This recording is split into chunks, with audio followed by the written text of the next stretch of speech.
안녕하세요, 김선생입니다. 오랜만에 양준일님의 소식을 들고 이렇게 다시 찾아왔어요. 그 소식은 무엇이냐면 양준일님의 1집 겨울 나그네와 관련된 저작권 소식이에요. 양준일님 1집은 굉장히 이슈가 많은 그러한 앨범인데요, 드디어 이 1집 앨범이 양준일님의 품으로 잘 돌아가고 있는 것으로 보여져요. 그 이유가 무엇인지 자세히 설명을 좀 드리도록 할게요.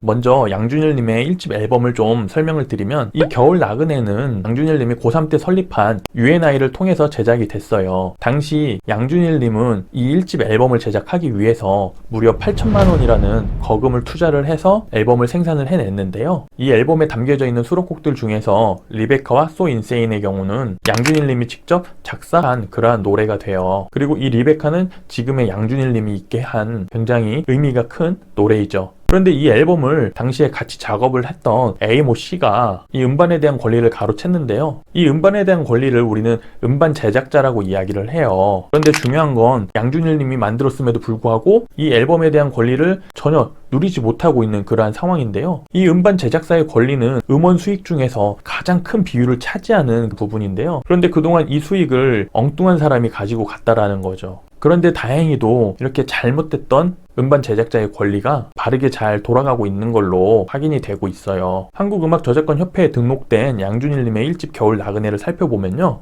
현재 겨울 나그네와 강변의 한 사람은 양준일님이 아닌 다른 레코드사가 음반 제작자로 등록이 되어 있어요. 그 외에 나머지 노래들은 전부 다 양준일님이 설립을 한 UNI로 음반 제작자가 등록이 되어 있는데요, 헬프미 큐핏, 5월의 교정, 재수생, 졸업과 이별과 친구, So Insane이 해당이 돼요. 아마도 겨울 나그네와 강변의 한 사람은 양준일님보다 이 두 회사가 기여도가 높아서 이렇게 등록이 된 것으로 보여져요. 그리고 또 멜론에서 겨울 나그네 앨범을 확인을 해보면요, 이곳에서도 마찬가지로 기획사가 양준일님이 설립을 했던 UNI로 정확하게 등록이 되어 있네요. 그런데 중요한 건 리베카가 아직 음반 제작자가 등록이 안 되어 있는데요, 이는 아마도 분쟁 중이기 때문에 그런 것 같아요. 그렇다면 이 리베카는 앞으로 어떻게 될까요? 이 리베카의 향방을 알기 위해서는 우리가 한 가지 중요한 판례를 좀 살펴볼 필요가 있어요.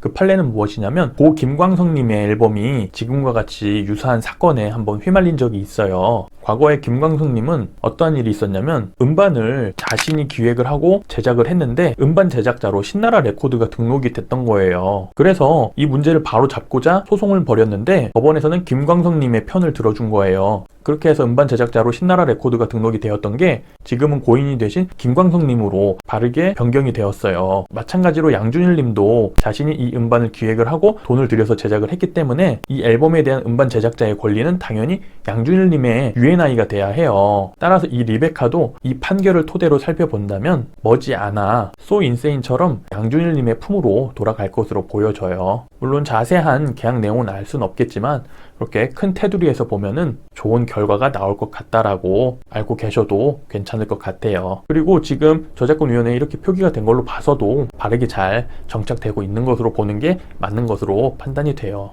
앨범에 대한 권리가 양준일님에게 바르게 잘 자리 잡아가고 있는 것에 대해서 축하를 드리고요, 앞으로도 더욱 왕성한 활동 부탁을 드릴게요. 이렇게 해서 양준일님의 1집 겨울 나그네에 대해서 알아봤고요, 다음에 또 다른 영상으로 다시 또 찾아뵙도록 할게요. 영상을 끝까지 시청해주셔서 감사합니다.